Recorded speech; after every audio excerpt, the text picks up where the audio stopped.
The quest for ultimate power. What a completely original concept for a supervillain. Johann Schmidt, more commonly referred to as Red Skull, was on a quest to become a superior human when he kidnapped Dr. Abraham Erskine to create a serum that would give him, well, enhanced everything, from speed to strength. He was looking at becoming the perfect specimen to aid in his up-and-coming little startup. The serum ended up going perfectly. That is perfect if you could look past his horribly disfigured face due to the serum's Vita radiation. Apart from the minor side effect of horrible face disfigurement that makes the likes of Thanos look like an absolute stud, the serum did exactly what Abraham would warn Captain America about. Because the strong man who has known power all his life may lose respect for that power.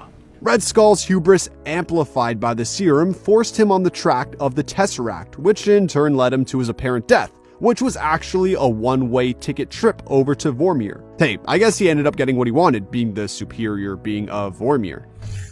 Captain America, the Star-Spangled Man, one of the few mere mortals worthy of wielding Mjolnir. Most of Steve Rogers' greatest accomplishments come from his heart, but having a good heart can't stop a helicopter with only one arm. That part of Cap is thanks to Abraham Erskine, who was saved from the chambers of Hydra by Peggy Carter, and tasked by the SSR to create a modified serum. Alas, it worked, and well, we all know the story of Captain America. It's hard to believe that this version of the serum failed at all. Steve played a crucial part in stopping World War II, and saved the Earth plenty of times. What really went wrong is the death of Erskine. His influence would go on to create many copycats that would do the world plenty of harm.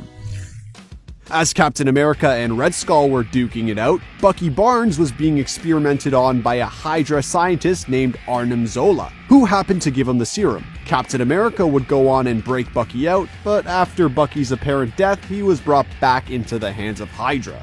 You see, following the war was Operation Paperclip, an effort for the US government to employ Nazis for their minds. What could possibly go wrong with that? The MCU parallels this by having S.H.I.E.L.D. hire Arnim Zola, who would continue experimenting with Bucky and turn him into the Winter Soldier, right under their noses. Zola's attempt at the serum was one that took the lives of many US military soldiers, the only survivor being Bucky. The Winter Soldier was a shining success for Hydra, essentially being a big ball of Play-Doh able to bend at every command, and a success for enemies is a failure for heroes. Luckily, Bucky was able to have a redemption arc, at a young age too, only 106 years old. Turns out it wasn't just Hydra continuing to experiment with the serum.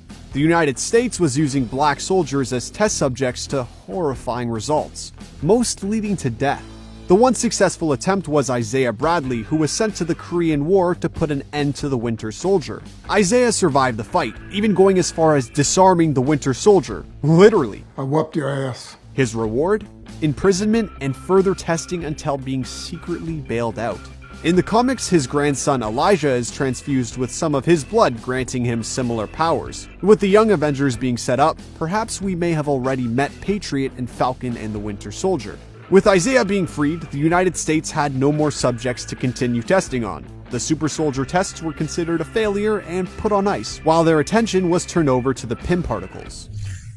After realizing he would never be the one to perfect the arc reactor, and having a terrible fallout with the Pym family, Howard Stark spent his late years working on, you guessed it, the super soldier serum. Being a brilliant mind and having a personal connection to Cap, Howard seemed like the perfect individual to helm the new variant. All was looking good for Howard and his serum, as he was able to crack the code and recreate it. That is until the Winter Soldier, on behalf of Hydra, came and ruined Christmas, murdering both him and his wife Maria in an effort for Hydra to steal the serum. The serum was now back in Hydra's hands, and after almost 50 years were able to subject multiple soldiers to it. The results were unpredictable, and the soldiers, once inflicted with the serum, were completely uncontrollable, leading to Hydra once again having to ice the testing, only for Zemo to murder all the participants years after.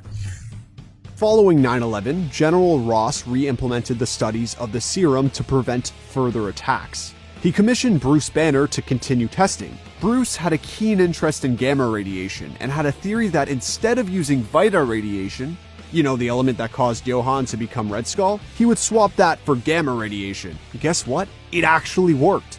That is with the side effect that whenever angry, he would turn into a hulking monster that loves to smash.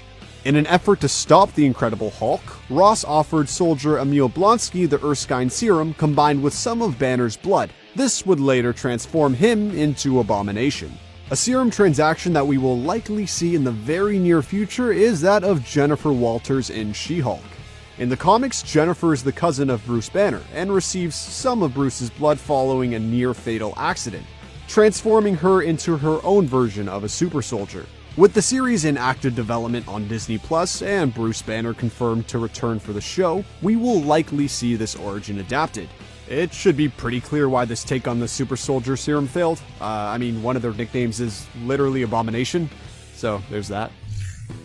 Agents of S.H.I.E.L.D. exists in a weird realm of MCU continuity, with the team even escaping the MCU timeline by the end of the series. That being said, prior to their timeline hijinks was Deathlock, who was given the Centipede Serum, a combination of not only the Super Soldier Serum, but also Extremis from Iron Man 3 and Chitauri Tech from the Avengers. Project Centipede failed for a number of reasons, making some of its subjects go delirious, while others would flat out explode due to the Extremis. The S.H.I.E.L.D. agents were successful in their attempts of disarming Hydra of the project, with the final dose being administered to Quake.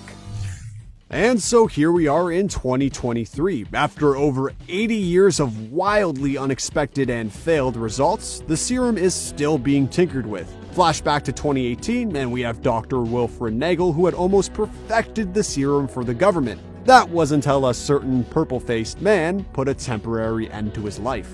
When the blip was undone and everyone came back, it turns out that the government had once again put the serum business on hold, leading Nagel to continuing his contract with the iniquitous power broker. It seems that after all these years, the serum had finally been perfected. There was no face melting or spontaneous combustion side effects, just effective super soldiers with a handful of flag smashers and John Walker taking the serum and surprisingly not turning into massive hulking beasts. Although I would love to see that What If episode. Ultimately, this one failed for a few reasons. Obviously, Zemo putting a hard stop on the development of the program was a factor, but harkening back to the quote of Erskine about the serum amplifying who the user really is, there are just too many flawed people out there. Regardless of intention, we see that both Carly and John just aren't as successful as Steve Rogers, ultimately because they don't have his heart.